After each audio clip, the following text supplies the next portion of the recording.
Welcome, y'all, to the Flicks, Picks, and the Nitpicks. I'm your host today, Nove718, and what we're gonna do now is we're gonna just start off and just jump right into everything and get into the breaking news. All right, this is episode 2. All right, bear with me. We're still a growing channel. We're still a growing platform, but we're gonna have some fun today.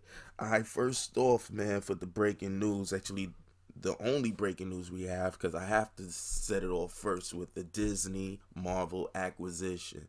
All right, this is reported directly from the Variety, and what it seems to say is Disney sets March 20th as the closing date for the 21st Century Fox acquisition. All right, Disney has set March 20th as the closing date for its acquisition of 21st Century Fox. Disney announced the formal closing process Tuesday morning, indicating that the company has received the last major approval for the deal from regulators in Mexico. Disney said current 20th Century Fox shareholders will have until 5 p.m. Eastern Time Thursday to choose the amount of cash and Disney stock to receive in the $71.3 billion transaction. Disney said it expects the historic union of the two Hollywood's pioneering studios to become effective December the 2nd. Oh, excuse me, not December 2nd. 12:02 a.m. Eastern Time on March 20th. The completion of the Disney 20th Century Fox deal also signals the emergence on March 19th of Fox Corporation, the new entity to emerge from the 20th Century Fox assets that Disney is not buying. Disney is also assuming about $13.8 billion in net debt from 21st Century Fox. 21st Century Fox shareholders will receive a mix of cash and the stock valued at $38 a share in the Disney deal. Disney said last year when it announced the revised deal with Fox after Comcast made an unsolicited run at 21st Century Fox. I always say 20th Century, I'm so used to it. Fox, 21st Century Fox, that it expects to pay about $35.7 billion in cash and issue 343 million new Disney shares to finance the transaction. I won't read the rest of it, but so far it seems that it's official now. It went through the government, it went through all this other roadblocks, and it seems that it's official. It will happen as of March 20th. Whoa. So you know what everyone more cares about is the Marvel properties. But beyond that, I mean, they're acquiring a whole lot, a long library. The streaming wars has officially, I won't say it's ended, but it's only one WB, DC, and Disney. You know, 21st Century Fox just said, F it, we're gonna bow out of this. We're gonna focus more on news and stuff like that. You know what I'm saying? And Disney making this move, the only other person in the game that's strong enough to deal with them is Netflix, and that's just because Netflix been at it longer and knows how to do it. It's not gonna go through too many bumps. All it needs to do is start pushing out more original product, because when these licenses start going up, they're gonna start losing a library. So they gotta put out as much as they can while they're running the show right now, and they're making bank, but they're also putting a lot of bread in investing so they can survive the streaming wars. And if you ask me, and I hope you've heard it here first, the next thing that's going to happen is cable. When the cable dissolve, cable is going to be the new bundle packages. It's going to find ways to bundle all 3 or 4 of the major streaming services and take a little bit here, there, and there. Maybe even take some of whatever you could get online and do a bundle unique packages for a smaller price, because for people to afford to get all these streaming services and packages, eventually you're going to be paying more than you were for cable. You know what I'm saying? So I think that's just eventually where we're going to go down the line. But the point being that this historic merger is just going to change the game. Now, as it pertains to the comic books, as far as I'm concerned, and I am a direct, I don't know if the word would be that I'm an advocate for but I definitely side with what John Campea says in terms of how this will affect the comic book movie industry, wanting to keep X-Men and the MCU separate, and I think that would have been the better way to go, because X-Men needs a harder focus. We seen what happened when we focused on X-Men, and we seem to focus more on Wolverine. We have a pristine opportunity if we decide to reboot, and they never said that they were. They never said that they were. But if they decide to reboot, we do have a great opportunity to really develop and mine these characters. Like, X-Men is a universe onto itself. It doesn't really need to share it with the MCU. I will love it as a comic book kid in me, but at the end of the day, like John Campea, and I don't think he's the only one that's actually have said. I think Grace Rudolph actually has said it, the same thing. But once you put them into the same universe, you're gonna have less films. I know John Campea has definitely been on the record to say that, and I definitely co-sign. When you really start thinking about it, there's gonna be less films coming out, and then you have to figure out how to interweave it. And I don't want them to force. X-Men has a rich back history. To force it in, you're gonna have to find an interesting way. If you want to do the Infinity Stones, you could do all of that if you like. I mean, we don't have to get into all of those type of theories to try and weave it in. Sometimes it's such a head scratcher for the general audience. I mean, we'll accept it, but I don't want it to be unearned. I don't want us to force it for the forcing its sake. Let it be natural, because we have a well-groomed and well-thriving and growing universe onto its own already. Let's not force a whole universe of characters that never were considered to begin with and force them in there, and they come with a back history and have them start now. No, you're going to handicap them. I don't want to start them now. I want them to have been around. You know what I mean? That's part of the history of them. To do that, you kind of create an alternate version of them when we have a unique opportunity to create as how can you say, because you're not gonna get the exact version from the comic, but we could get as relatively close as we can this go out.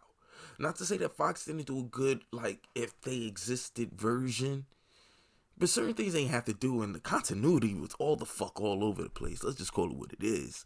But it was still done good, you know?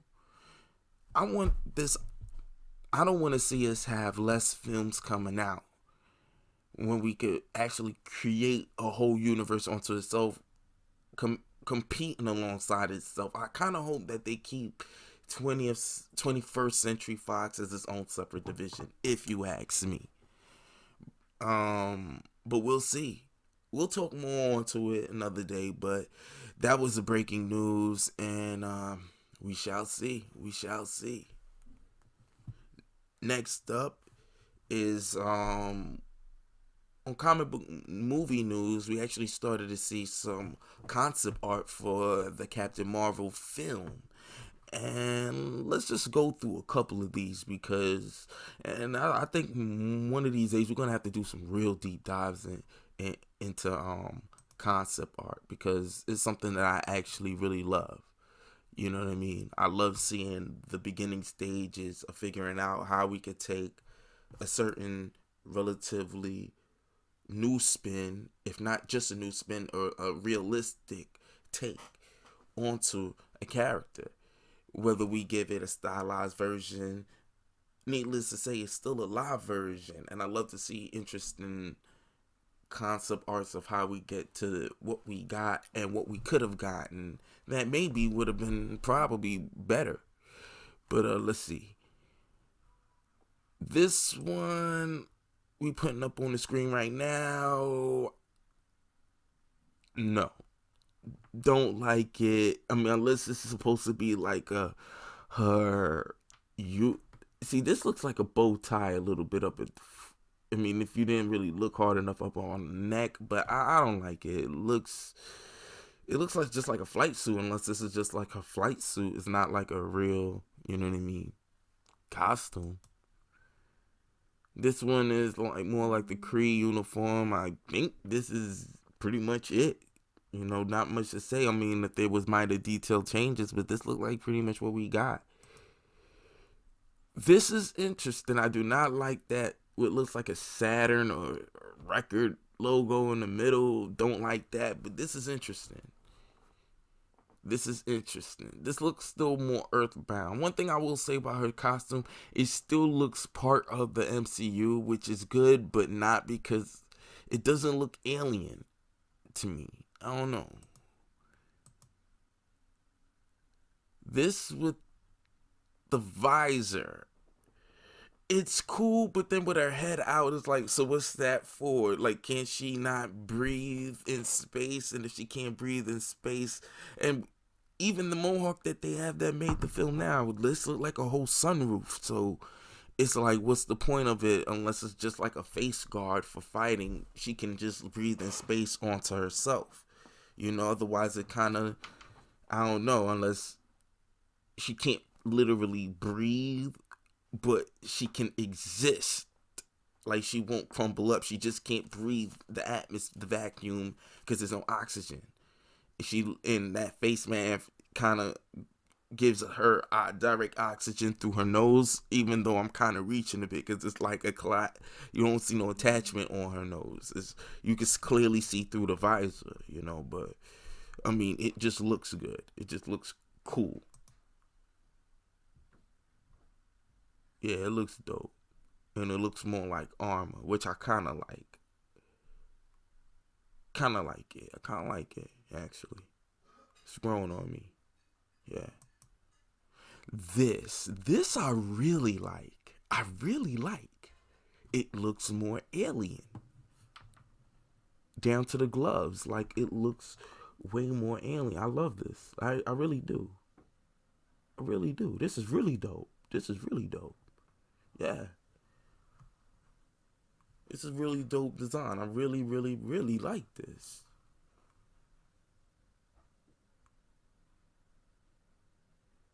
It looks more like textured onto her arms.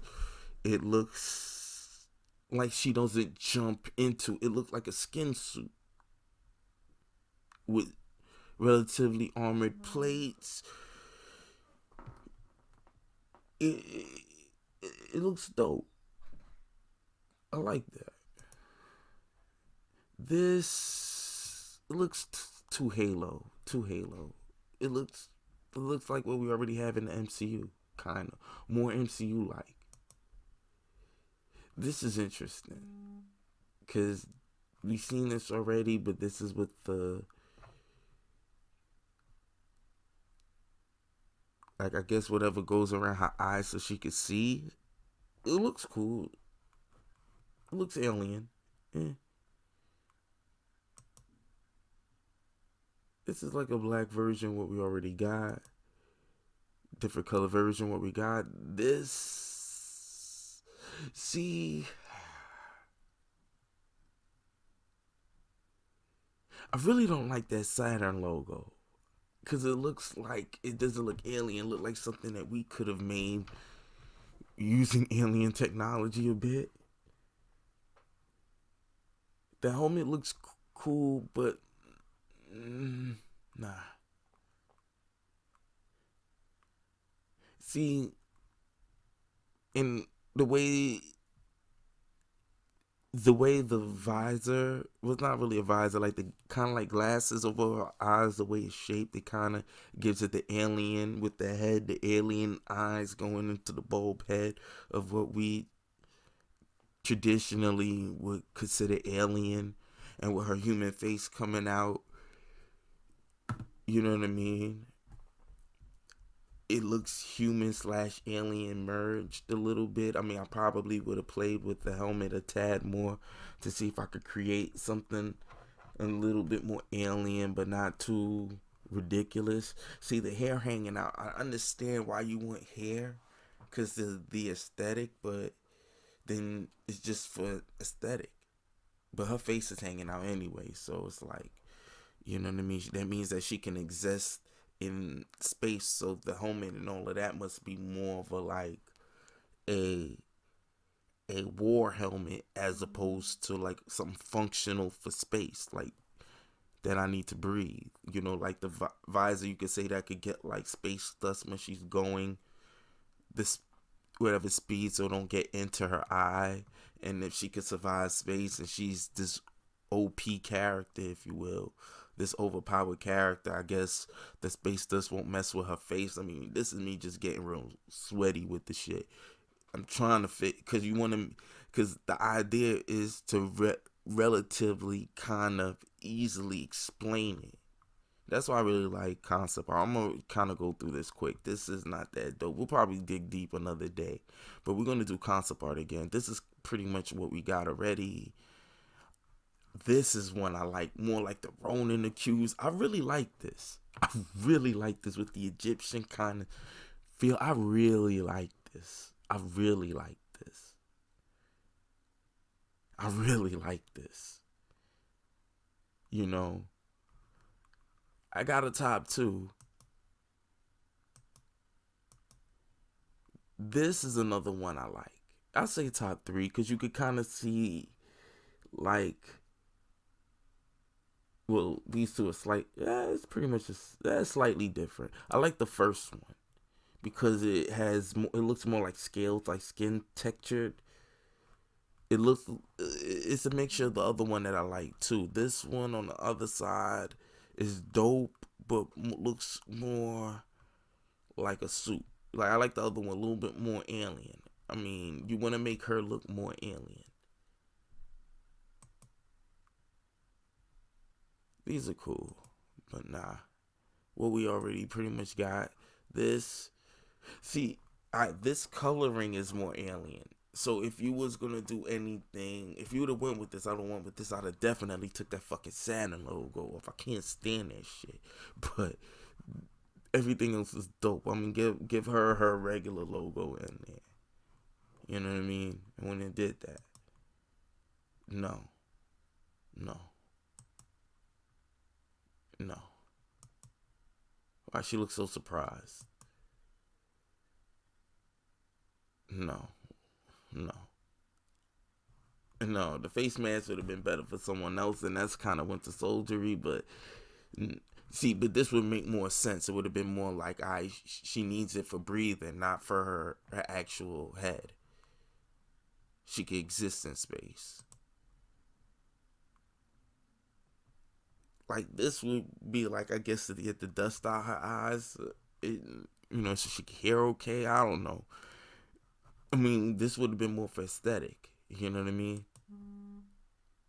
Nah. Like, striking a pose. No, I don't like this. This is like a spaceship suit. See, and it's just a color that I can't stand. That Saturn logo. Like, where they going to Saturn?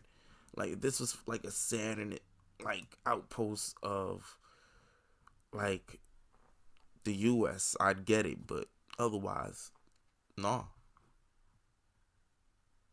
But that wraps up the concept art. Yeah, if you like this, I would love to do more of these. I might even do a separate situation just for this, because I actually really love concept art, and some of these are really interesting. You know what I mean?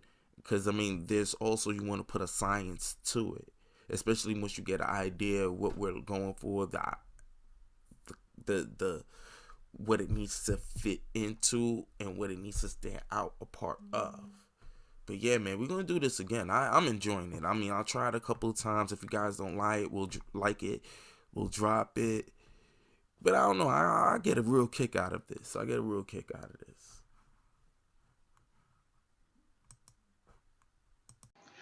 Next up, the weekend box office. Let's get it.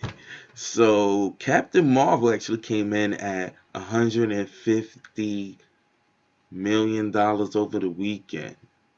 From what I understand, it actually broke a lot of records too, especially box office for female solo film, female solo superhero film.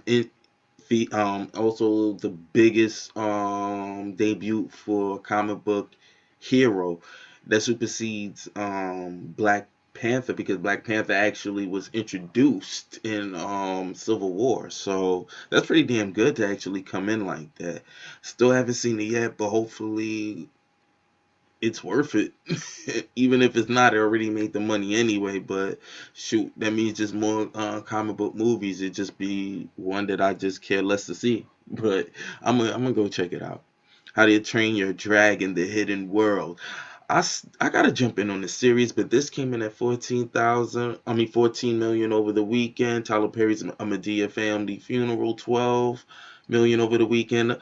The Lego Movie 2, the second part, 3 million over the weekend. And Alita Battle Angel rounding out the top five at 3 million over the weekend. So that's pretty much it right now. Captain Marvel is ahead of everything. I mean, blown everything over the weekend, but it didn't really have much competition, to be quite honest. Green Book came in as a sixth man. Isn't It Romantic? 7. Greta, 8. Fighting with My Family, 9. I hear a lot of good things about that. And Apollo, 11. Um, Now I haven't heard much. Not, I don't know. Maybe I'm mixing up with another film, but either way, I'm gonna see if I could check that one out because I see that playing at a indie theater nearby me, so I'm gonna check that one out. Um, but Captain Marvel, man, congratulations, man. So I guess all the naysayers, y'all gotta eat crow. Know what I'm saying? But whether it's well deserved or not, at the end of the day, it made its money. I know there's a lot of discrepancies on the numbers, but at the end of the day, this is what it made, man. Especially in a good climate too, man. I mean, the bed's been made for this. I mean, it's all about the second weekend. We'll actually see how word of mouth rolls out for it. And what we got coming up next is the Aladdin trailer came out not too long ago. So I already did a review for it, but in broad strokes, I mean, I can't say it's bad because it's not a bad trailer at all. Will Smith looks good. I think he's gonna carry the film for the most part. It's just the aesthetic. It's nice to look at, but it doesn't seem like it exists. It seems less than a fairy tale. Even though it's coined as a TV show, I know what they're trying to say. It just doesn't seem real. It just seems like you're on a set. It really does look like a set. The colors they chose are nice. I mean, I thought it was gonna look more realistic, but it just looked very fairy tale esque, which may not be a bad thing, but it's just something intangible about it. It just doesn't seem like it's lived in. But that doesn't mean that I'm saying it's bad. It just means that right now I'm still looking for the reason why we made this. Javar, I think if there was an interest in Javar that would have came in or that would have actually emoted in the trailer, I think that would have been the tipping point for a lot of people. Because then people would have said, all right, we have a villain, like, you know, one of those delicious villains that's on camera. Like, they just come in and they just assume the role so well that it's all charisma. It's all charisma. You're just taken in and it could carry the film through. That would have probably been a tipping point, at least in the trailer.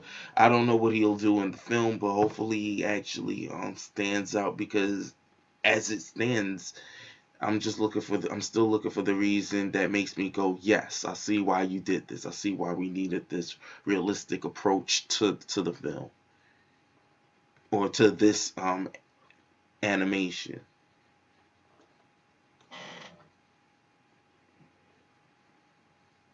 Next up, Child's Play.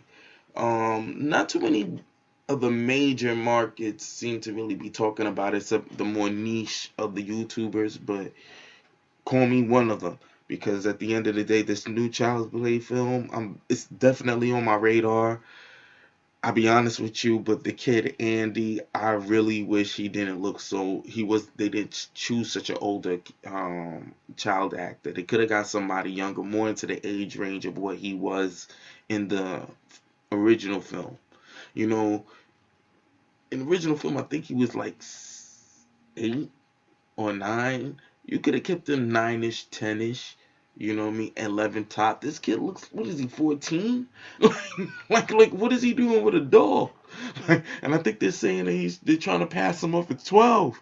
Like, at the end of the day, it just seems less intimidating if we're looking at it through his eye. I know by making him hearing impaired, it might bring him down in terms of give like no pun intended, gives him the handicap needed that a younger character would have given, because the younger he is through a more naive mindset will make that doll creepier.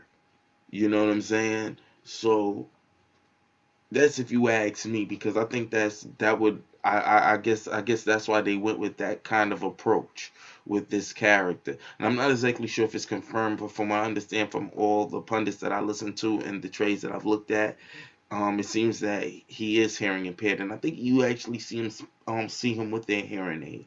But in any event, it's definitely something I'm interested in. I know the TV series is coming out. I know they're going with the AI approach, which I understand all the legal red tape for why they had to go with it, such a drastic take on it. But this take may, depending on how they play this, using technology as the source of power, but still making it creepy because it's animatronic, it has no feelings, but also the logical approach with it that motivates it for why it does what it does within the parameters that the film gives it, due to like whatever the AI, how it learns. I really think that it is a real small, narrow margin, but if you hit it, you could have something very special on your hands. But that's really if you're struggling to see this cup half full. But from what I've seen from the trailer, I need to see more. I need to see more. It doesn't look bad, but I don't know. It seems like a Netflix film to me so far. But this is just a trailer. We'll see when they drop the trailer too. Next up, Zack Snyder, and he has a new movie coming up with Netflix called Army of the Dead. And it's interesting. It's almost like him going right back to his roots, since he came out in 2004 with Dawn of the Dead. So this is reported from directly from Den of Geek, and as it states, it's been actually gestating for a while, and they're now trying to bring this project to light.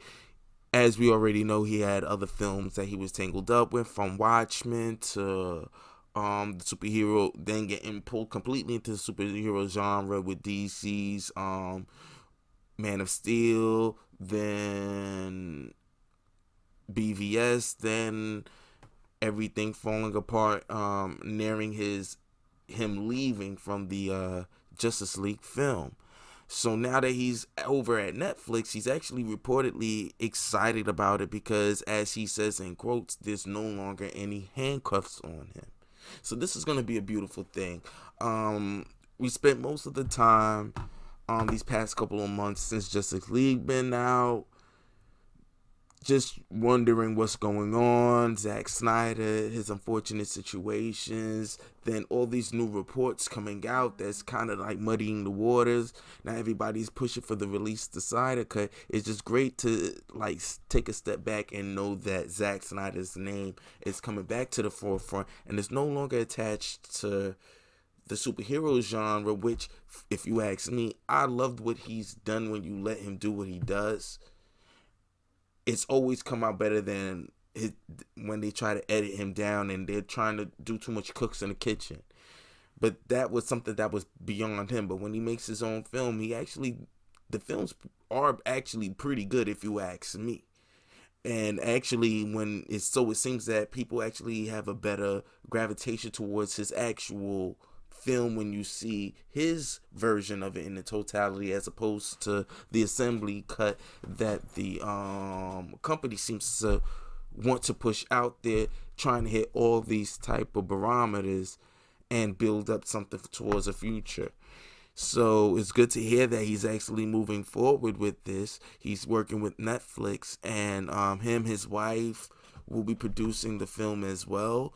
So this is going to be a good position for Zack Snyder. Down the line, we'll dig a lot deeper into this, because the article goes on to talk about a little bit more details, but we'll get into it later on in the week, because I also want to see what other information kind of rises to the surface. And especially in the week, he also has his director's cut panel that he has going on, where they're going to show the film and he can actually talk and do his commentary about the film.